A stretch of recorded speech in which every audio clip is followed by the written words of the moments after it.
Wholesalers, it's Rob Shore at Wholesaler Masterminds, and you may be thinking to yourself, Rob, you're thinking, what do you have besides this amazing podcast? And I'm so glad you asked. Wholesaler Masterminds has an assortment of product and services all designed around the art, science, and lifestyle of wholesaling. As an example, we have coaching services designed to help you power wash your practice, whether you have 2 years or 22 years. We'll offer you speaking live engagements at divisional or national sales meetings. Our scheduling service has dedicated professionals trained in the art of getting you more appointments, Wholesaler Mastermind schedulers. Our Speakers Bureau brings you amazing speakers and processes to get better return on investment out of those speakers. And finally, our newest partnership with Allego. If you have Allego and want to get the Wholesaler Masterminds channel on your Allego platform, please let us know. Wholesaler Masterminds, happy to bring you this podcast and so much more. Wholesaler Masterminds, the art, science, and lifestyle of wholesaling. I'd like to share a personal story with you today. Way back in the year 2000, I bought the domain robshore.com. And I remember going into a meeting when I was president of Allstate Distributors. I remember going into a meeting with some fellow senior leaders and having a conversation. I don't even know how we got there. And I mentioned I owned robshore.com. And I remember one of the leaders' eyebrows went up. And I'm thinking in the back of my head, this is part of my exit strategy because 30 years in corporate America, was I going to make it 40 years in corporate America? Was I going to make it 50 years in corporate America? Or was I going to find a place and time to perhaps switch things up and do something different? I don't know about where you are in your career. I don't know what you're thinking about right now. I don't know if you're a wholesaler till the day you die and can't carry the bag anymore, or if you've got some other designs. But my guest today is going to help us do some sorting of this topic. Welcome to the only podcast on the planet dedicated to exploring the art, science, and lifestyle of wholesalers and their leaders. This is the new Wholesaler Masterminds radio show. I'm your host, the founder of Wholesaler Masterminds, Rob Shore. Wholesalers, welcome back to the new Wholesaler Masterminds radio show. My guest today is Calvin Wayman. Calvin's an author, speaker, and social media entrepreneur. In the spring of 2015, he quit his day job to pursue his dream of working for himself, and he went selling door to door. He now owns a social media management agency for influencers. He just released, most recently, a book which debuted at Amazon in the top 100 of all books in the success category. It's called Fish Out of Water. We're going to take a look at how he wound up on the Dave Ramsey Show, reaching 12 million listeners, sharing his story about becoming debt-free for the first time in his entire adult life. How did he get featured in Entrepreneur Magazine, Huffington Post, Social Media Examiner, which, of course, he wasn't doing when he was working, quote, for the man. Calvin Wayman, welcome to the new Wholesaler Masterminds radio show. Brother, thank you so much for having me. I'm excited to be here. Let's start to get our arms around this for just a moment. I want to get to the door-to-door selling piece and how the hell you decided to do that, because I've sold door-to-door, and that is not something I ever want to repeat ever in my life. Not your idea of fun, huh? No, I mean, not even my idea of pain. It's worse than pain. But having said that, tell us a little bit about what you were doing before you decided to jump off of the entrepreneurial deep end. So in corporate America, I was a manager at a call center. So we helped other businesses and everything get their products sold through infomercials and stuff like that. And the company took those calls. I was a manager for a group of salespeople in a specific location in Utah. Okay. And though you as I read your bio, you were certainly a young man doing that. You were getting the itch to break out and do something different. Is that a fair assessment? 100%. What were you itching about? Why were you itching? The thing that, just the idea that I was capped, like as I started growing, the thing that excited me about even entering like a sales-based thing is it was commission, right? So I could have my own my own control depending on how hard I worked. But as I started climbing, I guess, that corporate ladder, I still realized at some point, I'm like, unless I become the CEO of this place or anything like that, I'm still going to be capped at some level. And just like you mentioned in your story of like, am I going to be in here 10 years? Like, what's going to happen? I started asking myself that question. Like, where am I going to be in 10 years from now? Am I going to be high enough, up enough where I could replace the CEO or anything like that? And I just felt capped. And so I was like, instead of seeing what happens in 10 years and wondering if I ever could have made it within this structure, man, I just got to give it a chance and go out on my own and see what I can create that way, because my dreams are way bigger than what I'm seeing fitting here in this current situation I was at the corporate job. You know, Calvin, we recently did a study at Wholesaler Masterminds, a 2017 state of wholesaling study, and our census data told us that 41.76% of survey respondents, and there were 847 of them, are between the ages of 35 and 44. And I'm 100% certain that a cross-section of our audience, though perhaps at a different stage of career development, are feeling like that. So you're feeling antsy, you're feeling capped, you're feeling like this, and I'm paraphrasing, of course. Is this all there is? Yeah. Is this all there is? Yes. Oh, okay. There's a lot of ways to solve for that, but door-to-door selling is not one of them. Dude, what are you doing? Why go sell door-to-door? And what were you selling door-to-door? I was selling solar energy in Southern California. So the reason I got into that is, first of all, just the transition and the decision to quit this safe, secure corporate gig as a manager while I have a wife and a 1-year-old.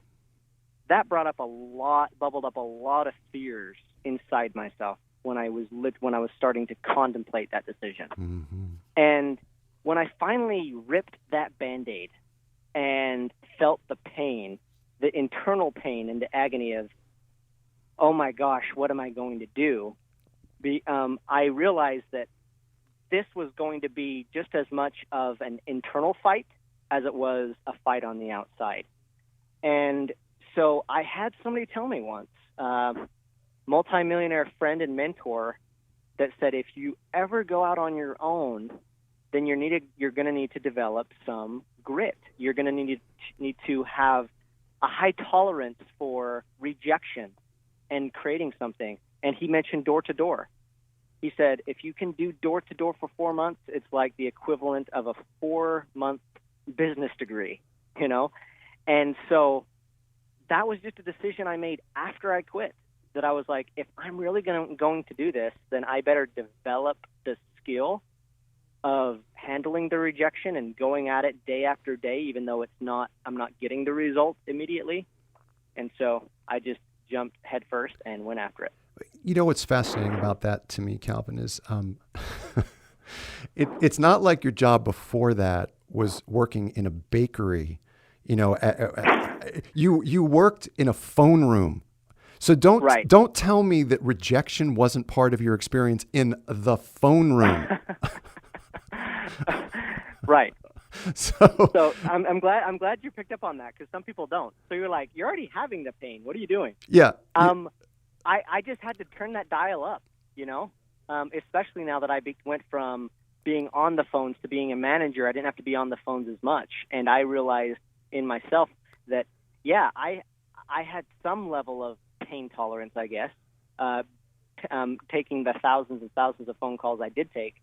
But I still realized, man, if I'm really going to make this happen, then I got to really, really turn it up. And I couldn't think of anything, quote unquote, better, if you want to call it that, than banging doors day after day. And I didn't do it the 4 months. I actually ended up 14.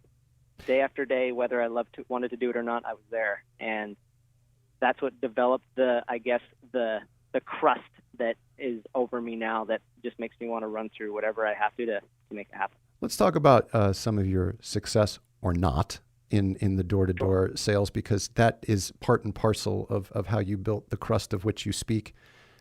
Oh, yeah. It didn't go exactly well at the start, did it? Oh, my gosh. Not at all. In fact, there's one particular, like when I started, it was so painful that I'm glad I didn't know what was going to happen stepping into it, because I don't know if I would have. But lessons that I learned in the beginning is what carried me through not only that experience, but everything else. And so here's a story that I wouldn't have gotten otherwise. So as I start doing door-to-door, I did the training, did well, had somebody going out with me. We got a deal every single day. So Okay. I'm like, okay, I can do this. I have enough confidence that I moved my wife and my 1-year-old from Utah out to Southern California, sign my name on a 12-month lease on the gamble that this is going to work. But then I go out there, start knocking, and day one, I'm excited, so I'm going to get all this success, I feel. So I got there day one, and at the end of day one, after 50 to 75 doors, I have 0. Like, at first I was like, this isn't how this is supposed to go. Like, I'm supposed to be getting the success at this point. So I'm like, okay. And by the way, I'm going just to put the right wrapper on this, so people aren't thinking that you're spinning a yarn from 1972. What year is this? Right. This is 2015. Thank you very much. I just want so people understand the time and place. This is people don't knock on my door. 2 years ago. I'll throw things at Right. people that knock on my door. Go ahead. Right. And I didn't realize that. I was like, and solar was, I was like, oh, if I'm going to do this, I'm going to do solar, because that's in Southern California. Solar's bigger in that state than anywhere else. Yeah. The issue was you don't do that in 2015. And to compound it, everybody and their brother was selling solar in California. So you knocking on the door, you're the 15th person that has come that month. And so they do actually literally throw things at you or call the cops or stuff like that. So just a little crazy. And so I started to feel that and the pressure day one, and then day 2 still 0. Then day 3, now I'm really starting to sweat bullets, because I'm like, I don't have anything. I have no commissions coming in, and rent's going to be coming up in a few weeks. I got to make something happen. So just to give a taste, that's day 3. But then I go out to day 4. I'm still 0. Day 5, still 0. Day 6, still 0. Day 7, I'm still at 0. And I'm losing my mind. Like, I just went, I can't hardly explain it. But day 7, what's been coined in other areas as my darkest day, that's what changed everything. And on that day, I ended up knocking on a gentleman's house, and his name was Frank. And Frank, unlike everybody else, said yes. He agreed to buy. So finally, going in day after day, I'm like, I finally get one. And so I think that's the end of the story. Okay, you just keep grinding away, you get one. But then in the details, like doing the paperwork with him right there, he had to do a quick credit check. And the story does not end here how I wanted it to. I get on the phone to do the credit check, and I then hand the phone to Frank. As the customer, he just had to agree, yes, that's my name, yes, that's my address, and we're done. He gets on the phone, and he tells the operator on the other line, actually, you know what? I don't want to have to do a credit check right now. Cancel everything. Oh. I lost it. I literally grabbed the phone out of Frank's hands and was like, brother, we're good. This is not a long-term credit hit. It's gone in 2 weeks. It just shows that you pay your utility bills. You just have to say, yes, that's my name. Yes, that's my address. We're good. And I hand him back the phone. He just stares at me. We're staring at each other for an awkwardly long time. It was probably 10 seconds. It felt like 10 years. And then he gets back on the phone and says, okay, Calvin talked me into it. I'm going to do it. But I hope your CEO is listening to this, because I still think it's dumb. I have to do a credit check. On second thought, I just barely talked myself out of it this time. I mean it this time. Cancel absolutely everything. You have my email. Send me an email confirmation showing me that you canceled it. Click, and he hung up the phone, handed me the phone, and said, sorry, dude. Like, talk about getting kicked when you're down, Rob. Oh, my gosh. That's when I left. I got in my car, and I left, and I was starting to freak out, and I realized in that moment, you know what? I don't know if I can do this. This going out on my own thing, like, if this is what it is, I honestly don't know if I can stomach this. And I went to go home and realized, but I can't leave. I have my wife and my 1-year-old at home. Like, where's money coming from? Like, if I leave, I have absolutely zero chance of nothing coming in today. So I turned back around and I went back in the neighborhood and I knocked the rest of the day. And at the end of the day, I had a gentleman, just like Frank, said yes out of all those days, but also just like Frank, canceled at the end. So here I am. It's now dark at the end of the 7 days, and I have nothing to show for it. I sat in my car, and to be totally frank and honest, I really did lose it. I don't know what came over me. I just started screaming.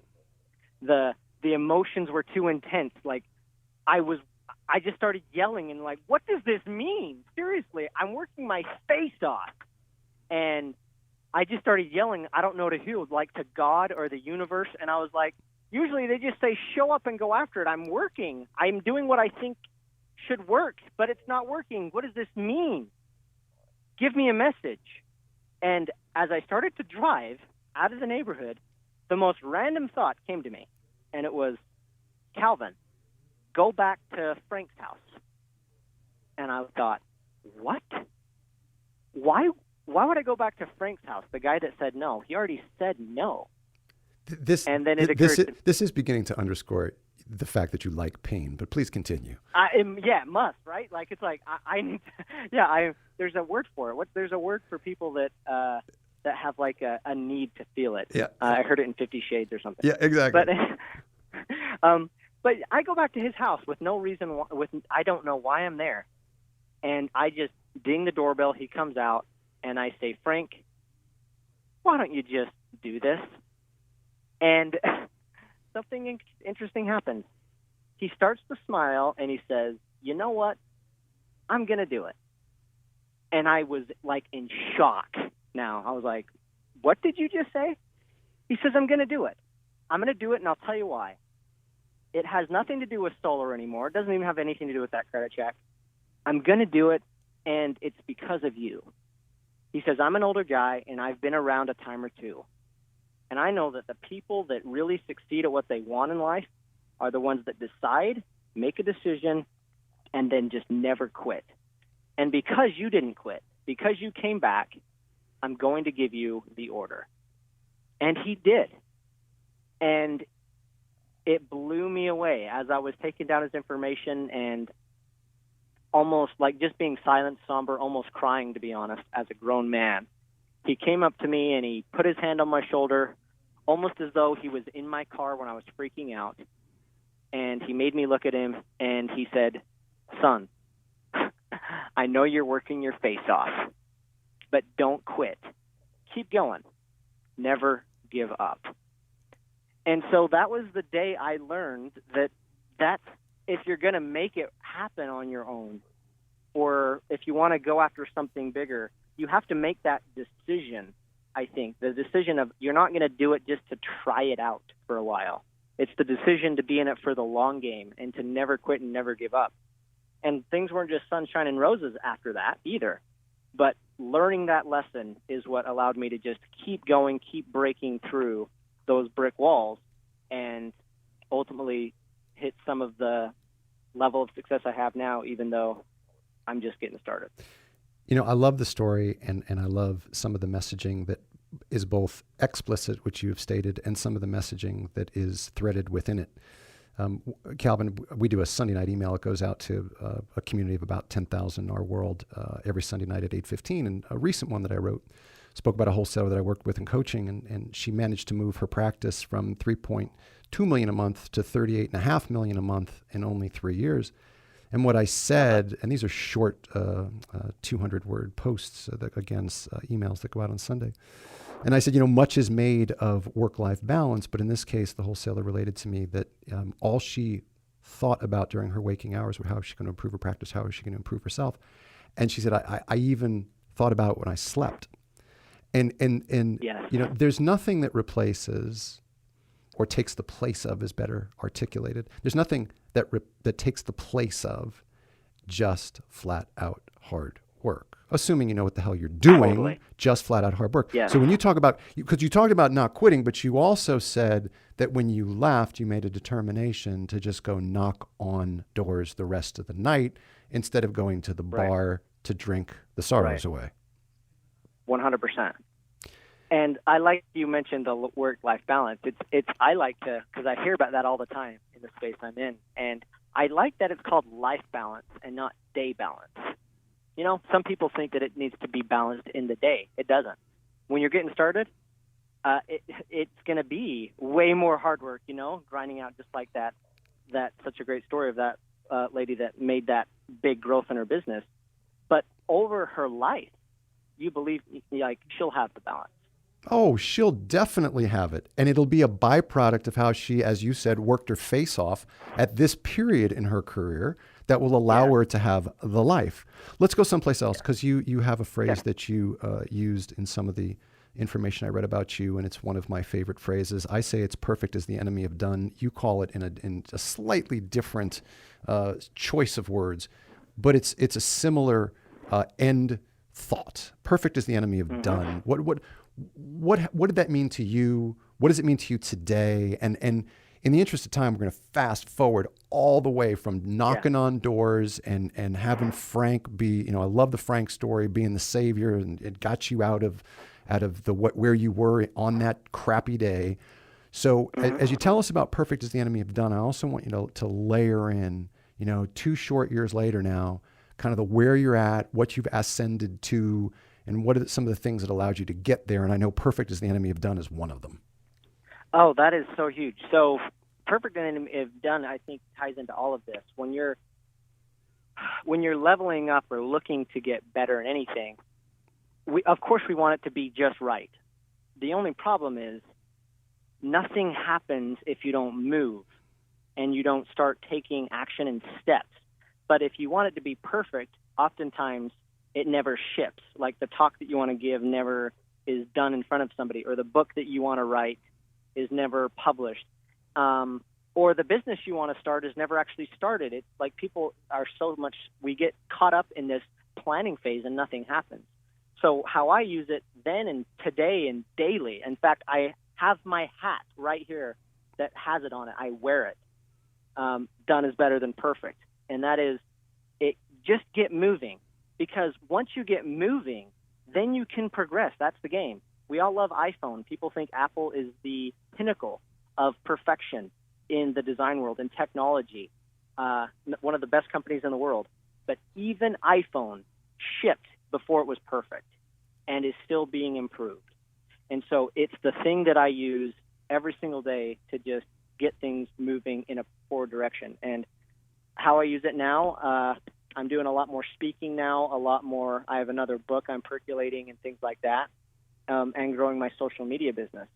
And I always am just thinking, okay, what gets us closer to the finish line? Even if it doesn't look pretty, like what gets us closer to the finish line? Because I know that is more valuable than just sitting there contemplating of how good it could be. Like, what gets us closer? That's what it does. So we talked about this whole notion. I framed it with wholesalers asking you, what are you doing today? Is it what you want to do 10 years out, 20 years out? Are you a wholesaler so you can't carry the bag anymore? Or is there another plan in mind? Like I shared with you my subversive plan about robshore.com a full almost decade before I left where I was. Calvin, we painted this really abbreviated, edited, rosy path of I left corporate America. I decided to go bang on doors. I had a crappy week in a big way. I met Frank, an extraordinary series of events. Frank buys, skies part, heaven angels sing, and from there it's just been great. But that's not the case. Nope, you know it. Right, so give me some other findings of your journey so far from member of the corporate world to, just becoming a beast on your own. They're all linked. One of them that's tied to done's better than perfect is something that I've learned to make things happen is kind of what I just said, is consistent imperfect action. Like becoming a member of what I call the CIA. Say that back again, because we might have broken up just a little bit. Something imperfect action. Say it back again. Yeah. Becoming a member of the CIA, taking consistent imperfect action. Consistent imperfect action, okay. Yeah, so that gets you in the mode of starting. Like, what's the small little domino that I can push right now? Like, the small little domino for you that day was buying that URL, right?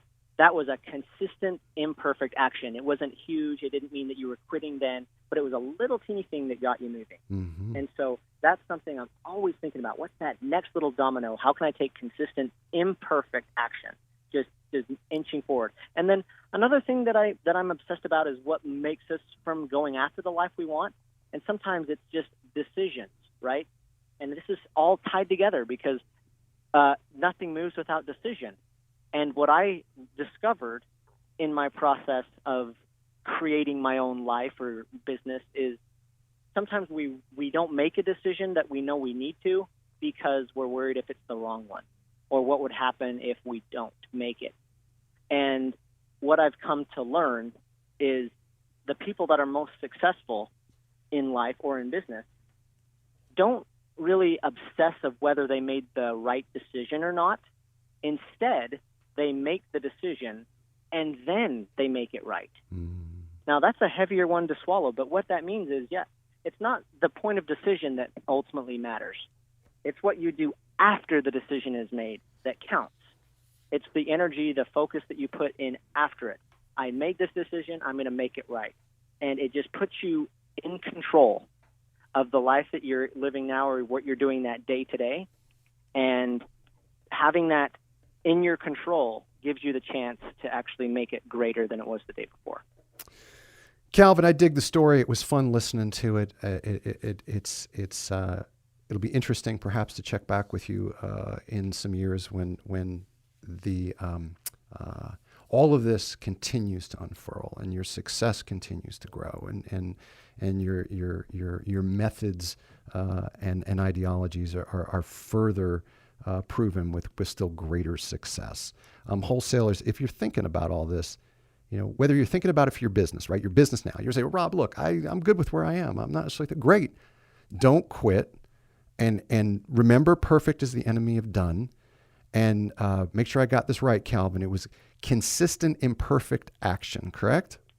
You got it. Being a member of the CIA. Being a member of the CIA. So that's even if you're going to stay in place. You're going to work for your firm for the next 20 years until you grab the golden ring and you leave. Or you're thinking about buying your own URL. And sometime in the future, you're thinking about striking out on your own. Calvin has provided us with some wisdom to be able to process. Calvin Wayman, thanks for joining us today. Rob, so awesome to be here. Thank you. Wholesalers, come back next time for another episode of the Wholesaler Masterminds radio show. You'll find all of our content at wholesalermasterminds.com, and the podcast can be found at iTunes, Stitcher, and Google Play.